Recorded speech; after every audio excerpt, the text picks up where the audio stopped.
Hello guys, आज के video में हम लोग न्यूमेरिकल्स देखने वाले। जितना पढ़े हैं उसके रिलेटेड जो एनसीईआरटी में है, बट उसके पहले एक क्विक रिवीजन लेना पड़ेगा जिससे हमें न्यूमेरिकल अटेम्प्ट करते में इजीली समझ में आए। तो सबसे पहले क्या करंट का डेफिनेशन याद है, rate of flow of charges.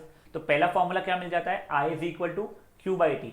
बेटा ऐसा यूनिट्स भी आपको पता होना चाहिए। आई यानी करंट का क्या होता है, एम्पियर्स। चार्ज का क्यू का होता है कुलुम, टाइम का होता है सेकेंड्स। एम्पियर से छोटे होते हैं milli amperes and micro amperes. Milli amperes यानी 10⁻³ एम्पियर, माइक्रो एम्पियर यानी 10⁻⁶ एम्पियर्स। करंट को मेजर कैसे करते हैं, डिवाइस क्या था याद है आपको, हमने देखा था एमीटर। कनेक्ट कैसे करते हैं, सीरीज, ये देखने के क्या होता है। बट इंटरनल रेजिस्टेंस हम समझते हैं कितना होता है, वेरी लेस, नेग्लिजिबल या जीरो। ठीक है सर। फिर सर चार्जेस कौन से होते हैं, चार्जेस होते हैं इलेक्ट्रॉन के कारण, मतलब होते हैं नेगेटिव। तो रियल डायरेक्शन ऑफ करंट होता है नेगेटिव से पॉजिटिव, बट हम कन्वेंशनली क्या मानते हैं, पॉजिटिव से नेगेटिव। यहां तक याद है आपको। फिर एक इलेक्ट्रॉन में कितना चार्ज था याद है, 1.6 इंटू 10⁻⁹ कूलम चार्ज था। तो कितने इलेक्ट्रॉन्स में एक कूलम चार्ज, 6.25 इंटू 10⁻18 इलेक्ट्रॉन्स में एक कूलम चार्ज होता था। ठीक है। फिर हमने सर्किट का डेफिनेशन देखा था, close and continuous path of current was called circuit. Switch क्या था, it was a device used to make और ब्रेक द कंटिन्यूअस लिंक। ये सब चीजें देख ली थी। ये फॉर्मूला फिर मैंने आपको बताया था, पहले कुछ गलती कर दिया था मैंने, फिर ठीक किया था ये वाले इसमें। फिर define SI unit of current. SI unit of current याद है आपको क्या था, देखिए एसआई यूनिट ऑफ करंट पूछे तो 1 एम्पियर को डिफाइन करना। तो क्या हो जाएगा, when 1 coulomb flows in 1 second, मतलब 1 ampere of current is defined as the current when 1 coulomb of charge is flowing in 1 second. ठीक है सर। फिर इलेक्ट्रिक पोटेंशियल देखा था हम लोगों ने, उसके लिए पहले हमने सेल या बैटरी समझा था। सेल क्या था, सेल एक डिवाइस था जिसके अंदर केमिकल्स होते हैं। वो केमिकल से क्या होता था, रिएक्शन होता था। रिएक्शन कैसा होता था, एक्सोथर्मिक। रिएक्शन का जो एक्सोथर्मिक एनर्जी रिलीज हुई है वो कहाँ स्टोर हो रही है, टर्मिनल्स पे। यूज कब हो रही है, जब आपका सर्किट कंप्लीट हो। किस चीज में यूज हो रही है, इलेक्ट्रॉन को मूव करने के लिए, इससे ही करंट फ्लो होना शुरू होता था। तो सर इसका डेफिनेशन क्या हो जाएगा पोटेंशियल डिफरेंस का, it was the amount of work done in moving a unit charge from one point to another. अब अपने को दूसरा इसका फॉर्मूला मिल गया, V is equal to W by Q. पहले क्या देखा था, I is equal to Q by T, दूसरा देखा V is equal to W by Q. ये दो फॉर्मूला हमें पता चल गया। V का ऐसा यूनिट होता है वोल्ट्स, जिसे हम रिप्रेजेंट V से ही करते हैं। W वर्क डन यानी कि जूल्स, Q मतलब चार्ज, यहाँ तक है। ठीक है। अब इसके सिवाय वोल्ट्स यानी पोटेंशियल डिफरेंस को मेजर करते हैं वोल्टोमीटर से, कनेक्ट करते हैं पैरेलल में, वो देखेंगे आगे क्या होता है। इसके बाद में क्या है सर, इसके बाद में इसका इंटरनल रेजिस्टेंस बहुत ज़्यादा होता है। ठीक है, इन्फिनिटी की तरफ जाता है। चलिए फिर कुछ बेसिक्स एंड न्यूमेरिकल्स हमने किए थे, ये सब चीज़ें हम लोग आज देखने वाले हैं। फिर हमने ओम्स लॉ देखा था। ओम्स लॉ किसने लाया था, जॉर्ज साइमन ओम ने। उसने एक एक्टिविटी किया था, पहले एक सेल लगाया, फिर एमीटर वोल्ट मीटर का मेजरमेंट देखा, फिर 2, फिर 3, फिर 4 ऐसे करके बढ़ाया, ग्राफ प्लॉट किया। ग्राफ प्लॉट करके उसे क्या मिला, वो एक स्ट्रेट लाइन थी जो कि ओरिजिन से पास हो रही थी। स्ट्रेट लाइन मतलब V is directly proportional to I, and origin से पास होना मतलब जब V 0 है तो I भी 0 है। तो mathematically basically V is proportional to I होता था। स्टेटमेंट बहुत इंपॉर्टेंट था। स्टेटमेंट क्या होता था, the potential difference across the ends of a current carrying conductor is directly proportional to the current flowing through it, provided that the temperature remains constant. इसीलिए आपको बोला गया था एक्टिविटी के समय स्विच को ऑफ कर देना, बहुत देर के लिए ऑन मत रखना वरना डिवाइस हीट अप हो जाएगा। ठीक है। Mathematically V proportional to I, तो V is equal to I R. तो ये हो गया तीसरा फॉर्मूला। कौन से हो गए, I is equal to Q by T, second V is equal to W by Q, तीसरा V is equal to I R. यहाँ तक है फाइन। फिर ये R क्या था, R था रेजिस्टेंस, मतलब it resist the flow of charges. इसका ऐसा यूनिट क्या था, ओम्स था। परफेक्ट। अगर R बढ़ता है तो I घटता है, R घटता है तो I बढ़ता है, ये सब चीज़ हम देख चुके थे। ठीक है सर। फिर हम लोगों ने एक रियोस्टैट देखा था, इसका नाम वेरिएबल रेजिस्टेंस भी होता है। It was a device to regulate the flow of current without changing the potential difference का सोर्स। चलिए ठीक है सर। अब फिर हम लोगों ने ये वाले न्यूमेरिकल्स करने सीखे थे, जहाँ पे मैं ग्राफ दिया होता था। बेटा अगर ये आपको ये याद नहीं है कैसे करते थे तो प्लीज़ इसका वीडियो एक बार देख लीजिएगा, आपको समझ में आ जाएगा, या फिर आप नोट्स में भी पढ़ सकते हैं, आपको उसमें भी आ जाएगा। फिर एक इंपॉर्टेंट कंसेप्ट जो इसके पहले किया था वो क्या था, किस किस फैक्टर्स पे हमारा रेजिस्टेंस डिपेंड करता है। तब हम लोगों ने ये पूरी एक्टिविटी करने के बाद हमें पता चला था 3 चीज़ों के ऊपर पड़ता है, लेंथ के ऊपर, एरिया ऑफ क्रॉस सेक्शन के ऊपर और मटेरियल के ऊपर। लेंथ पे कैसे, डायरेक्टली, तो R is proportional to L। Area पे कैसे, इनवर्सली, तो R is inversely proportional to A, यानी R प्रोपोर्शनल टू 1/A। तो basically R proportional to L/A हो रहा था मेरा, तो मैंने इक्वल टू साइन डाला तो R is equal to rho L/A हो गया था। रो क्या था, रेजिस्टिविटी था। ठीक है। तो इसका डेफिनेशन देखते हैं, उसके पहले क्या था, ये कांस्टेंट ऑफ प्रोपोर्शनलिटी, क्योंकि प्रोपोर्शनल साइन हटा के इक्वल टू लाने के बाद में ये आया है। और ये सबसे इंपॉर्टेंट पॉइंट है कि ये कैरेक्टरिस्टिक प्रॉपर्टी है। इसका मतलब क्या है, वो कभी चेंज नहीं होगी। मतलब आप पीस को काट दो, उसको मोटा कर दो, पतला कर दो, लंबा कर दो, छोटा कर दो, कुछ भी कर दो, आपका ये चेंज नहीं होने वाला है। ठीक है सर। फिर हम लोगों ने इसका डेफिनेशन देखा था, resistivity of material is numerically equal to resistance of that material whose length is 1 metre and area of cross section is 1 metre square. और सर इसका ऐसा यूनिट याद है आपको क्या था, ऐसा यूनिट था ओम मीटर। चलिए परफेक्ट। फिर हम लोगों ने देखा था कि सर रेजिस्टिविटी का रेंज बहुत ज़्यादा अगर हाई रहा तो कंडक्टर है, बहुत कम रहा तो इंसुलेटर, और कुछ बीच बाच में रहा तो वो जाता है हमारा अलॉयज। ठीक है सर। फिर डिफरेंस देखा था रेजिस्टिविटी और रेजिस्टेंस, ये इंपॉर्टेंट पॉइंट है। पहले रेजिस्टिविटी का डेफिनेशन हमें पता है, रेजिस्टेंस का डेफिनेशन पता है, ये एक पॉइंट ऑफ डिफरेंस हो गया। रेजिस्टिविटी का ऐसा यूनिट क्या होता है ओम मीटर, रेजिस्टेंस का सिर्फ ओम, ये दूसरा हो गया। रेजिस्टिविटी कैरेक्टरिस्टिक प्रॉपर्टी तो चेंज नहीं होती, रेजिस्टेंस डिपेंड करती है किस किस पे, लेंथ पे, एरिया पे, या मटेरियल पे तो छोड़ो, लेंथ और एरिया पर डिपेंड करती है। ठीक है। फिर ये हमने न्यूमेरिकल देखे थे, याद है बेटा, ये न्यूमेरिकल अच्छे खासे इंपॉर्टेंट होते हैं। इसका एक वैसे अभी एनसीईआरटी में भी है तो वो भी हम लोग देखने वाले हैं। चलिए ठीक है। फिर एक हमने आखिरी के 2 पॉइंट रैंडम देखे थे, तब क्या कि हम लोग अलॉयज ही क्यों यूज करते हैं हीटिंग डिवाइसेस में। तो पहला पॉइंट क्या था कि resistivity of alloys generally higher होता है कॉन्स्टिट्यूएंट एलिमेंट से, ये क्यों क्या फायदा होगा बाद में देखेंगे अपन लोग। दूसरा पॉइंट देखा था अलॉयज हाई टेम्परेचर पर भी ऑक्सीडाइज नहीं होते, मतलब बर्न नहीं होते, इसलिए फायदेमंद हो जाते हैं। एग्जाम्पल में हमने देखा था बल्ब में होता है टंक्शन यूज, और इलेक्ट्रिक ट्रांसमिशन में एल्यूमिनियम और कॉपर के वायर्स वगैरह यूज होना शुरू हो जाते हैं। चलिए ठीक है। अब अपन लोग देखने वाले हैं क्या, न्यूमेरिकल्स। तो बेटा अगर आपके पास में एनसीईआरटी है तो आई वुड सजेस्ट आप वो निकाल लीजिए, और अगर नहीं है तो कोई बात नहीं, आप यहाँ पे भी देख सकते हैं। तो सबसे पहले आ जाइए जिनका एनसीईआरटी है पेज नंबर 200 के ऊपर। पेज नंबर 200 पे 12.1 जो एग्जाम्पल है वो देखने वाले हैं। पहले देखो एक बार फॉर्मूला फटफट रिवाइज करते हैं। क्या पहला था I equal to Q by T, दूसरा था V equal to W by Q, तीसरा था V equal to I R, चौथा था R is equal to rho L by A. इतने ही मुझे याद है, और कोई होगा तो देख लेंगे। चलिए ठीक है।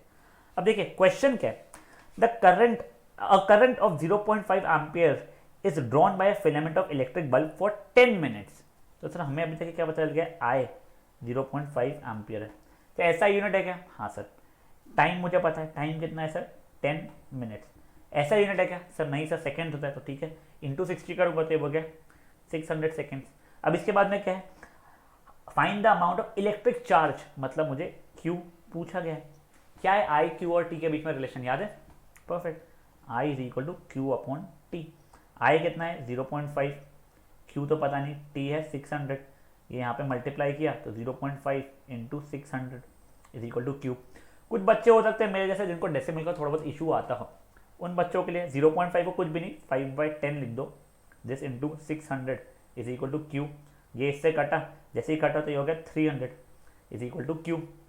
अब बेटा आपको ऐसा यूनिट लिखना पड़ेगा, चार्ज का ऐसा यूनिट याद है क्या था, परफेक्ट, कूलम था, तो आंसर हो गया 300 कूलम चार्ज। समझे यहाँ पे क्या हुआ है, देखिए हमें क्या दो चीज़ें दी गई थी, हमें आई और टी दिया गया था, क्यू पूछा गया था, फॉर्मूला क्या यूज़ किया हमने, I is equal to Q by T. पहले सब चीज़ों को ऐसा यूनिट में लाया, फिर हमने सॉल्व कर लिया। तो भाई जैसे बिना देखे फटाक से वीडियो को पॉज करके यहाँ पे इसे सॉल्व कर लीजिए। चलिए अब आ जाइए पेज नंबर 202 पे, उसके एग्जाम्पल नंबर 12.2 पे आते हैं हम लोग, ये वाले। अब देखिए अब क्वेश्चन क्या है भला, how much work is done, यानी डब्ल्यू पूछ रहा है हमसे, ठीक है, in moving a charge of 2 coulomb, Q है 2 coulomb, from 2 points having a potential difference of 12 volt, V है 12 वोल्ट। सर ऐसा यूनिट है क्या, हाँ बेटा हर एक चीज ऐसा यूनिट में ही है, चलो ठीक है। फॉर्मूला क्या है, v is equal to W by Q. तो v कितना है 12, w तो पूछा है, q है 2, तो w हो जाएगा मेरा 24। और ऐसा यूनिट क्या होती है वर्क की, वो होती है जूल्स। सिंपल डिम्पल, कर लोगे यार अभी खुद से, तो अगेन ये भी छुपा रहा हूँ, खुद से फटाक से यहीं पे पॉज करिए इसको और मुझे करके दिखाइए वाला क्वेश्चन। चलिए नेक्स्ट क्वेश्चन देखिए अभी बेटा, इसका क्वेश्चन नंबर 3 देखिए, how much energy is given to each coulomb of charge. देखिए ईच कूलम है, Q इक्वल टू 1 है, of charge passing through 6 volt battery, V equal to 6 है। अब देखिए हमें एनर्जी तो पता नहीं, बट हमें ये फॉर्मूला पता है, V is equal to W by Q. अब देखिए ये 6 इज इक्वल टू 1 एंड जैसे W बाई 1, तो इम्प्लाइज मेरा W 6 जूल्स आ रहा है। और याद है हम लोगों ने 9th स्टैंडर्ड में पढ़ा था, वर्क डन जितना रहेगा उतना ही एनर्जी ट्रांसफर होने वाला है, जितना आप काम करते हो उतना ही एनर्जी आप ट्रांसफर करते हो, तो इम्प्लाइज हमारा एनर्जी भी 6 जूल हो जाएगा। हो सकता है कुछ बच्चों को ये चीज़ समझी ना हो, क्योंकि 9th का कुछ शायद से कंसेप्ट इशूज हो। हमने वर्क एंड एनर्जी एक चैप्टर पढ़ते हैं फिजिक्स में, उसमें हमें बताया जाता है कि वर्क और एनर्जी रिलेटेड होता है। आप जितना वर्क करते हैं उतनी एनर्जी आप ट्रांसफर कर रहे हैं। तो देखिए यहाँ पे कितना वर्क हुआ आप ये ढूंढ पाए, V is equal to W by Q से। सर कितना वर्क हुआ था? सर वर्क हुआ था 6 जूल का, तो एनर्जी भी कितनी ट्रांसफर हुई है? 6 जूल की ही ट्रांसफर हुई है। तो ये वाला मैं छुपा नहीं रहा हूँ आंसर, ये वाला अगेन आप पॉज करके इसको सॉल्व कर सकते हैं। चलिए अब आ जाइए पेज नंबर 208 के ऊपर। यहाँ के क्वेश्चन थोड़ा सा अच्छे हैं, कुछ कैलकुलेशन इंटेंसिव भी है, बट अब करने तो पड़ेगी, कोई बात नहीं। अब देखिए पहला क्वेश्चन क्या है 12.3 वाला, ये how much current will an electric bulb draw from 220 volts of source, यानी हमें पहले V मिल चुका है, कितना है 220 volts, if the resistance of the filament is 1200, R is equal to 1200 ohms. पहले मैं सिर्फ ए पार्ट सॉल्व करो बेटा, चिल मारो, ठीक है। सर हमें रिलेशन पता है, हमको I पूछा है, करंट कितना चाहिए, रिलेशन क्या है हमारा, V is equal to I R, V is equal to I R, तो implies 220 is equal to I into 1200। अभी ट्रांसपोज किया तो I is equal to 220 upon 1200, ये इससे कटा, ये 2 से कट रहा था, 11/60। सर अब क्या, कुछ नहीं, अब डिवाइड करना पड़ेगा, ठीक है सर। ये 11, ये 60, पहले तो 0, फिर ये डेसिमल लाया मैंने, तो ये 1 ज़ा -60, ये सॉरी ये बचा है 50, एक और 0 लाया मैंने, कुछ ये 8 ज़ा 480, ये 20 बच रहा है, मे भी एक और 0 लाया, ये 3 आ जाएगा। तो अप्रोक्सीमेटली आप देखो तो ये 0.183 या 0.18 एम्पियर जितना आ रहा है, 0.18 एम्पियर। तो ये मेरा आंसर हो गया। आप देख सकते हैं इसके सोल्यूशन में भी उसने 2 ही डेसिमल से लिया है, 0.18 एम्पियर। चलिए ठीक है। अब नेक्स्ट पार्ट है, how much current will an electric heater draw from 220 volts. ये देख लीजिए, ये भी सिंपल सा ही है। So sorry guys. अब देखिए इसका सेकेंड पार्ट क्या है,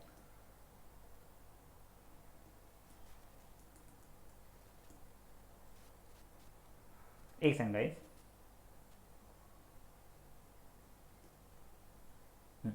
अभी हमारा इसका सेकेंड पार्ट क्या है, सेकेंड सब पार्ट ये बोल रहा है कि हाउ मच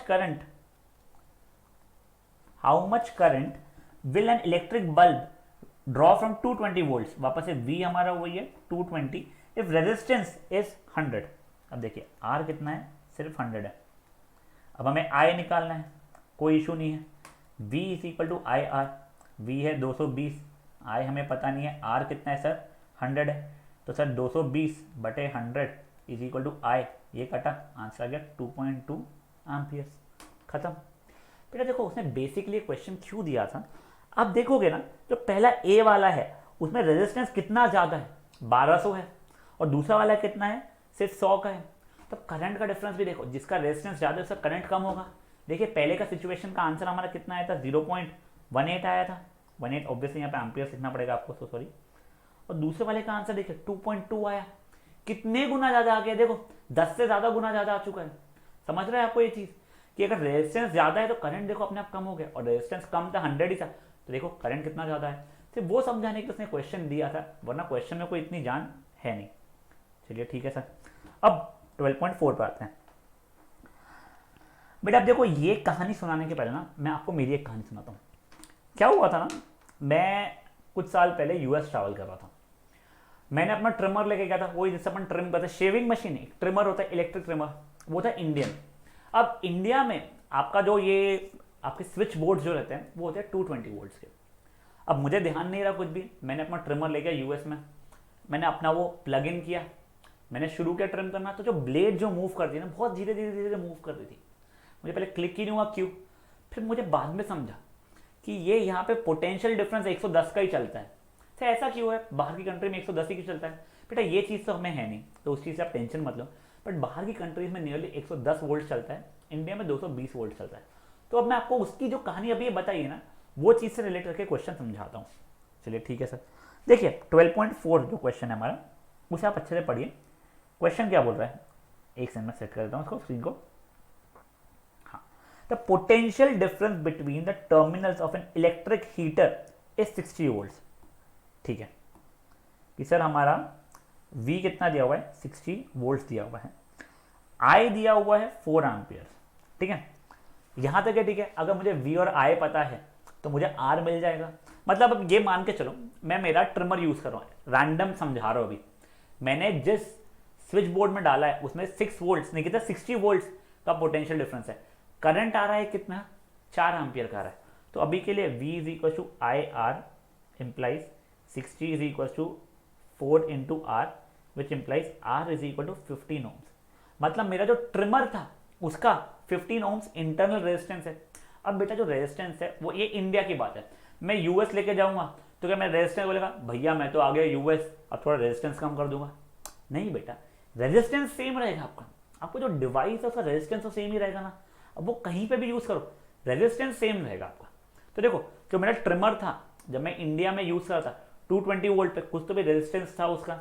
यूएस लेके गया, रेजिस्टेंस वही रहा, पोटेंशियल डिफरेंस चेंज हो गया। वैसे सिचुएशन यहां पे हो रहा है। अब ये बंदा गया है यूएस मान लीजिए, ठीक है। अब उसने यही चीज को लगाया 120 वोल्ट पे। सर आर तो हमारा अभी भी 15 ओम्स ही है। अब मुझे आपको आई यहां पे बताना है, तो कोई बात नहीं, V is equal to I R किया, sir 120 is equal to I into 15। तो सर आई की वैल्यू जाएगी 120 by 15 which is what 8 ampere. खत्म। मतलब अगर ये वाले डिवाइस को कहीं और लेके जा रहा हूं जहां पे मेरा पोटेंशियल डिफरेंस 120 वोल्ट है, तो क्या सिचुएशन हो रहा है, मेरा करंट चेंज हो गया। करंट कितना आ रहा है इसमें, 8 एम्पियर। चलिए एक बार एक क्वेश्चन वापस समझाऊंगा, पहले मैं आपको मेरे यूएस वाला एग्जांपल समझा देता हूं अच्छे से। देखिए मैं रैंडमली आपको डेटा लेके समझाने वाला हूं, आपको अगर वो समझ आए तो बहुत बढ़िया। ये मेरा इंडिया का डेटा लिखने वाला हूं मैं, ये यूएस का डेटा लिखने वाला हूं, ठीक है। अब इंडिया केस में मेरा V मुझे पता है 220 होता है, यूएस में मेरा V 110 होता है, ठीक है। ये पक्का डेटा है मेरा। अब मान लो मेरा रेजिस्टेंस जो डिवाइस का है, मेरा R मे बी 10 ओम्स है। मैं रैंडम डेटा दे रहा हूँ, उसको नहीं पता कितना है, R 10 ओम्स है। तो मेरा यहाँ पे I V is equal to I R के कारण 22 एम्पियर आ रहा है। इसलिए मेरा ब्लेड्स उसके स्पीड के साथ घूम रहे थे, करंट जितना आ रहा था। अब यही जब यूएस लेके गया तो मेरा R तो सेम रहा, R सेम रहा। अब देखो अब मैं I निकाला तो 11 एम्पियर ही आ रहा है मेरा। तो देखो करंट कम हो गया यहाँ पे, इसलिए वो ब्लेड ना धीरे मूव हो रहा था, इसलिए मुझसे ट्रिम करना नहीं हो रहा था। समझा आपको भाई? अभी ट्रिम नहीं किया अलग बात है, मैं यूएस की बात कर रहा हूँ। समझा क्या हुआ था बेटा? इंडिया में 220 वोल्ट है तो रेजिस्टेंस कम रहेगा, जितना भी रहेगा करंट उसके हिसाब से आएगा। वहां पे पोटेंशियल डिफरेंस कम है तो रेजिस्टेंस जो है उसके हिसाब से आपसे करंट आना शुरू हो जाएगा। तो पहले 22 एम्पियर रहा था, अब 11 आ रहा है। 22 एम्पियर में मेरा जो ट्रिमर था फास्ट मूव कर रहा था, 11 में कम मूव हो रहा है। तो वही वैसे ही आप क्वेश्चन इस चीज को समझ लो। मे बी आप पहले कोई कंट्री में थे, फिर आप दूसरी कंट्री में गए हो। पहली कंट्री में आपका 60 वोल्ट था, करंट आपका उसमें 4 लग रहा था, तो आपको रेजिस्टेंस मिल गया। रेजिस्टेंस कितना मिला, 15 लगा। अब यही डिवाइस को आप दूसरी कंट्री में लेके गए हो, रेजिस्टेंस तो 15 ही रहने वाला है, V उसमें था 120। अब आपको करंट बताना है। देखो यहाँ पे पोटेंशियल डिफरेंस बड़ा है, इसलिए आपका करंट भी बढ़ गया। करंट कितना आ गया, 8 एम्पियर आ गया। समझा ये क्या हुआ है? पक्का? तो गाइस ये वाले क्वेश्चन को, वो यूएस वाले को नहीं करना है आपको, ये वाले क्वेश्चन को ही करना है आपको। ये वाले क्वेश्चन को आप सॉल्व कर लीजिए खुद से एक बार फटाक से पॉज करके। चलिए अब अपन लोग एक ऐसा क्वेश्चन करने वाले हैं जो R is equal to rho L by A वाले फॉर्मूला को बदनाम करता है। सब बच्चों को लगता है सर ये फॉर्मूला का न्यूमेरिकल नहीं आना चाहिए, तो बहुत डिफिकल्ट है, बहुत डिफिकल्ट है। बेटा मेरा बोलना है, देखो ये जो हम लोग करने वाले हैं use formula R is equal to rho L by, ये कभी कभी कैलकुलेशन में रुलाता है, वैसा वाला ये क्वेश्चन है। बट बेटा इतना टेंशन भी नहीं आना चाहिए, हो जाता है। देखिए मैं भी विदाउट कैलकुलेटर पूरा करने वाला हूँ। चलिए ठीक है, क्वेश्चन कौन सा है सर? 12.5 वाला एग्जाम्पल है। पहले क्वेश्चन पढ़ते और डेटा साथ साथ में लिखना शुरू करते हैं। क्या दिया है? Resistance of a metal wire of length 1 metre, sir L मिल चुका है 1 मीटर, इज 26 ओम्स। आर कितना है? 26 ओम्स है एट 20 डिग्री सेल्सियस। तो बेटा आपको एक बता दूं, आपको टेम्परेचर का कोई काम नहीं है, आप टेम्परेचर को इग्नोर कर सकते हैं, ठीक है। इफ डायमीटर, अब देखिए डायमीटर दिया हुआ है डायमीटर कितना है 0.3 mm। पहली बात तो आपको डायमीटर दिया हुआ है 0.3 mm, इसको पहले अपन लोग लाएंगे काय में, ऐसा यूनिट में लाएंगे, ठीक है। तो देखिए ये कितना हो जाएगा 0.3 इंटू 10⁻³ मीटर। अब बेटा मैं इसको डेसिमल हटाने के 3 इंटू 10⁻⁴ मीटर लिख रहा हूँ। ये समझ में आ गया आपको? मेरे को डेसिमल नहीं चाहिए था, इसलिए मैं 3 इंटू 10⁻⁴ लिख दिया। डायमीटर से आप एरिया निकालोगे बेसिकली। एरिया क्या रहता है? πr² रहता है, अपन ने पहले देख चुका है। तो सर अब देखिए हमारा रेडियस कितना हो गया इसके कारण, ये डिवाइड बाई 2 यानी 3 इंटू 10⁻⁴ बाई 2 यानी कितना हो गया 1.5 इंटू 10⁻⁴ मीटर। यहाँ तक राइट चल है। अब अपन लोग एरिया निकाल देते हैं।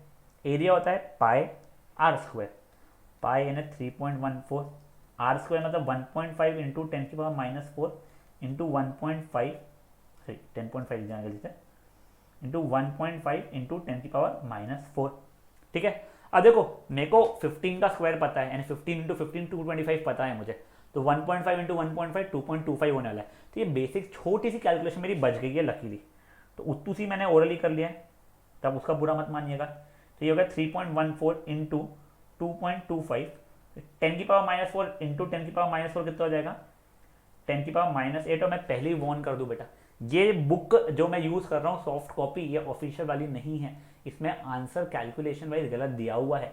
बहुत चांसेस है कि आपके पास जो एनसीईआरटी उसमें सही आंसर दिया हुआ हो, तो मेरा आंसर गलत नहीं आने वाला, टेंशन मत लीजिएगा, मैंने चेक कर चुका है। आपके पास अगर सही वाली एनसीईआरटी तो उसमें सही आंसर आएगा, या फिर कोई और सॉफ्ट कॉपी अगर आप रेफर करते हो उसमें आई होप आंसर सही दिया होगा। चलो सर देख लेंगे क्या था आंसर। अब क्या है सर 3.14 इंटू 2.25 को मल्टीप्लाई करना पड़ेगा, तो ठीक है वो करते हैं। 3.14, एक काम करता हूँ, ये जो रफ वाला है इसको दूसरे कलर से कर लेता हूँ, मैं रेड से कर रहा हूँ। 3.14 इंटू 2.25, ठीक है सर। ये 20 + 2 तो 7, ये 15, ये गया 8 2 6 8 2 6 0 5 + 1 8 10 16 + 1 6 7 8 9 10 + 1 7। तो आंसर कितना आ गया हमारा 70650। दो डेसिमल थे तो मिला के 4 डेसिमल हो गए, तो सर ये कितना देगा 7.0650 इंटू 10⁻⁸ मीटर स्क्वायर। ये क्या आ गया मेरा एरिया आ गया इतना। चलो ठीक है, अब क्या है हमें क्या निकालना है, इसकी रेजिस्टिविटी बतानी है। तो पहले तो फॉर्मूला लिख लेते हैं, R = ρl/a। सर R की वैल्यू हमें पता है क्या? हाँ बेटा R 26 था, रो नहीं पता है L1 था। एरिया अब भी निकाला सर हम लोगों ने, कितना है 7.0650। 0650 को 065 लिख दूंगा चल जाएगा, कि डेसिमल के बाद में जीरो है तो कोई वो नहीं रहता टेंशन। 7.065 इंटू 10⁻⁸। अब ये वहां पे ट्रांसपोज किया तो 26 into 7.065 into 10⁻⁸ is equal to rho. अब हम इसको मल्टीप्लाई कर लेंगे, ठीक है सर। वापस से लाल पेन से कर रहा हूँ, रफ में जो कर रहा हूँ वाला 7.065 इंटू 26, 6 5 30 + 3 36 39 7 6 42 क्रॉस 10 + 1 12 13 14 096381। तो सर हमारा आंसर क्या रहा है इसके बाद में 183690। अगेन कितने 3 डेसिमल्स सर, ये यहां तक क्या गया इंटू 10⁻⁸। तो बेसिकली हमारा आंसर कितना हो गया, इतना ओम मीटर, वैसे ये हो गया 183.69 ohm metre. But sorry ohm metre नहीं, सॉरी इसके बाद में वो भी लिखना है 10⁻⁸ इंटू 10⁻⁸ ओम मीटर। बट हमें क्या चाहिए रहता है, मेजरली हमें स्टैंडर्ड फॉर्मेट में चाहिए रहता है। याद है ना अपने 8 में सीखा स्टैंडर्ड फॉर्मेट, 2 डेसिमल पीछे लाना पड़ेगा, तो जाएगा 1.8369 इंटू 10⁻⁸ और -6 ओम मीटर। बेटा ये हो गया आपका बिल्कुल ही परफेक्ट आंसर। आपके सोल्यूशन में इसने अप्रोक्सीमेटली उसको राउंड ऑफ कर दिया, उसने लिखा है 1.84 इंटू 10⁻⁶ ओम मीटर। अब अगर आप इस केस में देखोगे ना बेटा, इसने गलती से 10⁻⁸ ही लिख दिया है, वो होना चाहिए था 10⁻�6 ओम मीटर। और इसका मैं जस्टिफिकेशन आपको अब भी दे दूंगा। सर वो कैसे बताता हूं, एक सेकंड। ये देखिए आपको उसने क्या बोला है कि ये आ गया। अब आपको चार्ट रेफर करके बताना है कि ये मटेरियल कौन सा हो सकता है। देखिए अपना आंसर क्या आया है, हमारा आंसर है 1.84 इंटू 10⁻⁶ ओम मीटर। तो ये जिस मटेरियल की वैल्यू होगी वो मटेरियल यूज हुआ होगा। तो ये मटेरियल देखते हैं कहाँ पे सर, ये ऊपर चार्ट जो हमें दिया हुआ था ये वाले इसमें। तो सर हमें याद रखना पड़ेगा कि बिल्कुल नहीं बेटा, ये तो उसने दिया है चार्ट, हो सकता है कोई एग्जाम में भी ऐसे 5-6 दे दे मटेरियल और पूछे इसमें से कौन सा मटेरियल था। तो देखिए मैंगनीज दिख रहा है, मैंगनीज देख लीजिए 1.84 इंटू 10⁻⁶ ही है, तो इसी की बात कर रहा है बेटा, ये मैंगनीज था। तो ये देखिए उसने आंसर में भी यहाँ पे मैंगनीज लिखा जरूर है, बट उसने कुछ कैलकुलेशन गलती की है समहाउ। देखिए रेजिस्टिविटी कितना है, रेजिस्टिविटी किस मटेरियल का यूज है बोल रहा है वो, मैंगनीज का, समझा। तो ये हो गया बेटा हमारा फाइनल आंसर। उसने मटेरियल पूछा तो हम बोल सकते हैं मैंगनीज, मैंगनीज को पता है ना MN से करते हैं। फाइन, चलिए मैं आपको सजेस्ट करूंगा ये वाला क्वेश्चन एक बार आप ट्राई कर लीजिए बेटा। जो कैलकुलेशंस वगैरह है वो प्लीज खुद से ही कीजिएगा, छापिएगा मत बेटा। आप इनका सोल्यूशन देखोगे ना, उन्होंने एरिया को कुछ पाई d²/4 वगैरह लिया है, क्या रैंडम क्या है, वो पाई r² की जगह पे पाई d/2 का होल स्क्वायर, वो सब चीजें मत करो, सिंपल रेडियस में कन्वर्ट करो, फिर पाई r² कर लो, सिंपल पड़ता है, ठीक है। अब बेटा ये 12.6 वाला जो एग्जाम्पल है अपन कर चुके हैं पहले, उसका बस थोड़ा सा इसने पैटर्न चेंज किया है।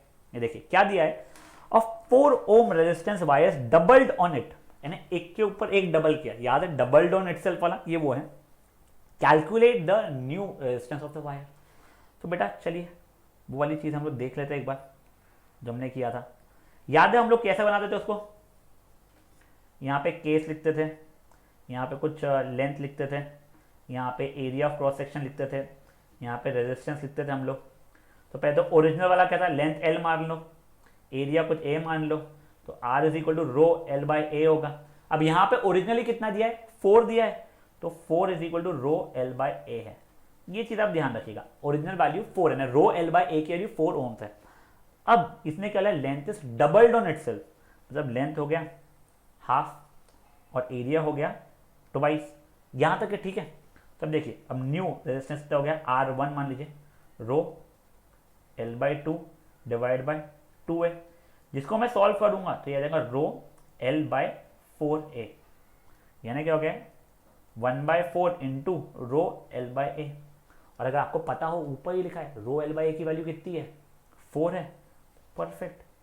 तो सर हमारा R1 कितना हो गया 1/4 इंटू ये रो L/A के लिए 4, इसलिए 4, हाँ तो हो गया 1 ओम। तो 4 ओम के वायर को आप डबल ऑन इटसेल्फ कर लोगे तो क्या हो जाएगा, फाइनल रेजिस्टेंस आपका 1 बचेगा। देख लीजिए इनका भी आंसर 1 ही है, सिंपल है, दिख रहा है आपको यार, पक्का ना। तो चलिए 12.6 वाला क्वेश्चन आप खुद से सॉल्व कर लीजिए। सर अब क्या, कुछ नहीं बेटा, क्वेश्चन नंबर 3 पे आएंगे, पेज नंबर 209 के।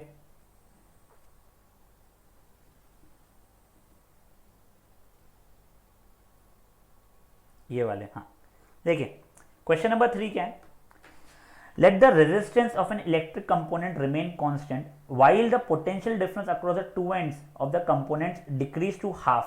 ठीक है, इन्हें क्या दिया गया है बेसिकली, देखिए रेजिस्टेंस कांस्टेंट है मेरा, आर मेरा कांस्टेंट है, वी को मैंने हाफ किया है, वो पूछा है करंट के साथ क्या हो जाएगा। बेटा अब आपको ये चीज याद है, वी इज प्रपोर्शनल टू आई, कब, जब आर कांस्टेंट आता है मेरा, तो आर कांस्टेंट है, वी इज प्रपोर्शनल टू आई हो गया, तो अगर v हाफ हुआ तो i भी मेरा हाफ ही होने वाला है।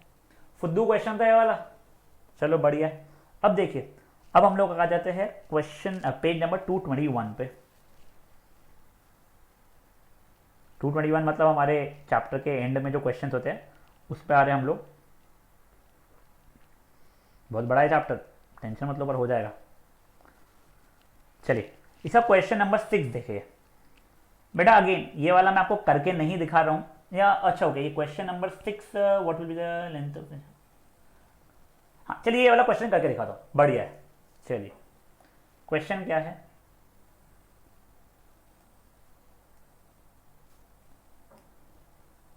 क्वेश्चन है a copper wire has diameter of 0.5 mm। अच्छा सर ठीक है, डायमीटर हमें पहले ही पता चल गया है 0.5 मिलीमीटर। तो यानी बेसिकली रेडियस हमारा कितना हो जाएगा, एक सेकंड पहले डायमीटर को डेसिमल से हटा देते हैं, डेसिमल अच्छा ही लग रहा है, 5/10 mm यानी 1/2 mm है मेरा। तो रेडियस कितना हो जाएगा इसका, और हाफ यानी 1/4 mm हो जाएगा। अब mm को कन्वर्ट किस में किया मैंने, mm को कन्वर्ट कर लिया मीटर्स में, चलेगा 1/4 इंटू 10⁻³ मीटर्स। रेडियस मिल गया मुझे। अब मुझे क्या चाहिए है, एरिया निकाल लो एक बार। तो एरिया होता है πr², 3.14 into 1/4 into 10⁻³ into 1/4 into 10⁻³। तो बेसिकली 3.14 इंटू 1/16 इंटू 10⁻6 होने वाला है। चलिए अब 3.14 को हम डिवाइड कर लेते हैं 16 से। पहले तो जीरो था, अपन 2 डेसिमल तक के लेके, उससे ज़्यादा सरदर्द नहीं करेंगे इस चीज़ के लिए, ठीक है सर। फिर डेसिमल आया है, ये नीचे आ गया, 1 था -16 तो 15 बच गया है, ये 4 आया है, आई थिंक अप्रॉक्सीमेटली 9 था, कुछ जा रहा है ये, 16 9 था 144 होता है वैसे तो, हाँ सर 9 था 144, जो क्या 10। एक काम करो, चलो एक और डेसिमल ले लेते हैं, फिर राउंड ऑफ करने के लिए अच्छा हो जाएगा हमारे लिए। ये अगेन जा रहा है कुछ 6 था -96, ठीक है। तो देखिए अप्रोक्सीमेटली हमारी वैल्यू है 0.2 आ रही है, इससे हमारी वैल्यू राउंड ऑफ करने के बाद में, मैं अप्रोक्सीमेशन कर रहा हूँ, ठीक है सर। तो ये हो रहा है 0.2 इंटू 10⁻6 मीटर स्क्वायर। ये एरिया आ गया मेरा। What length of wire is required to make resistance of 10 ohm. तो सर हमें आर पता है 10 ओम, तो सर अब R is equal to rho L/A। R की वैल्यू कितनी बताई हमें 10, रेजिस्टिविटी कितनी दी हुई है 1.6 इंटू 10⁻8 ओम मीटर, सही है। लेंथ मुझे पता नहीं है, एरिया कितनी दी है 0.2 इंटू 10⁻6। अब बेटा टेंशन मत लो, पहले इधर उधर कर लो, फिर आपको समझाऊंगा चीज़ें क्या करना है आगे। कई बार यहाँ पे इशू आता है बच्चों को। देखिए तो ये क्या हो रहा है 10 इंटू 0.2 इंटू 10⁻6 अपॉन 1.6 इंटू 10⁻8, ये इज इक्वल टू लेंथ हो रहा है मेरा। अब 10 इंटू 0.2 मिला के कितना हो गया, मिला के हो गया सर 2। और देखिए ये दोनों पे मैंने रूल लगा दिया, तो वो रूल आपको याद है एक्सपोनेंट्स का, ये -6 + 8 हो जाएगा, माइनस होता है तो माइनस ऑफ -8 तो +8 upon 1.6 is equal to length. तो अभी तक के बेसिकली हमारा आंसर चल रहा है 2 into 10⁻2 upon 1.6 which is 200 upon 1.6।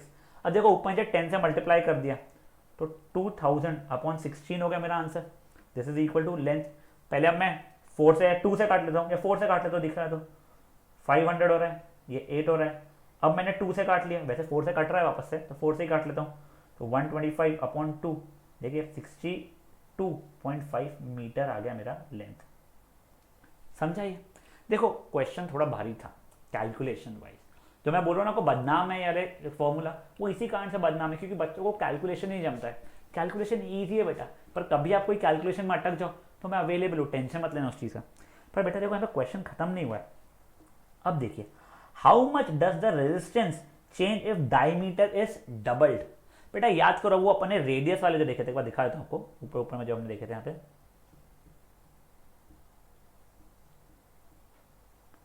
बहुत ही ऊपर किए थे रे, कोई बात नहीं, ये रहे। हाँ देखिए ये एक बार इसको गायब कर देता हूँ मैं, ये देखिए ये सिचुएशन दिख रहा है, ये रेडियस इज डबल्ड वाला। बेटा अगर आप रेडियस डबल डायमीटर डबल करो तो बेसिकली आप रेडियस भी डबल कर रहे हो।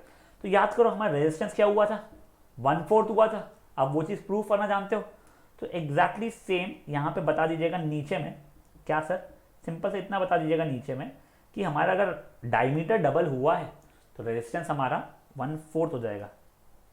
तो if D is doubled implies R becomes 1/4 of original. तो हमारा ओरिजिनल रेजिस्टेंस कितना था, चलिए उसमें हमको खोलना पड़ेगा आपस से। हमारा ओरिजिनल रेजिस्टेंस हमें दिया गया था इस क्वेश्चन में 10 ओम। तो अब न्यू वाला कितना हो जाएगा, तो न्यू रेजिस्टेंस हो जाएगा 10/4 विच इज वो 2.5 मीटर सॉरी ओम्स। समझाए बेटा? दो क्वेश्चन कॉम्बिनेशन है, पहले उसने लेंथ पूछा है, बात वहां खत्म हो गई है। अब एक नया पूछा है, अगर मैंने डायमीटर को डबल कर दिया तो बताओ।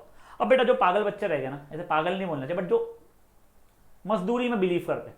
वो लोग क्या करेंगे, डायमीटर को डबल करेंगे, मतलब रेडियस को डबल करेंगे, फिर एरिया निकालेंगे, फिर पूरी मेहनत करेंगे कि ये लेंथ मुझे पता है, ये एरिया, करते करते उनका दिमाग खराब हो जाएगा। बट आप स्मार्ट हो, आपको पता है ये चीज़, तब ये डायरेक्टली यूज़ कर लीजिएगा। तो देखो एक लॉ बन रहा है बेसिकली इससे। क्या सर? देखो अपने को पता था R is inversely proportional to area, ये अपने को पता था। और एरिया का फॉर्मूला क्या होता है, पाई आर स्क्वायर होता है। पाई तो कांस्टेंट है तो पाई को हटा दिया, तो resistance is inversely proportional to square of radius हो जाता है इसका आंसर। आप ये वाले फॉर्मूला को डायरेक्टली याद भी रख सकते हो और यूज भी कर सकते हो। और अगर रेडियस के स्क्वायर से कहते हैं प्रोपोर्शनल है ना, तो वो डायमीटर के स्क्वायर से भी प्रोपोर्शनल हो जाएगा। समझा ये चीज़ क्या हुई है?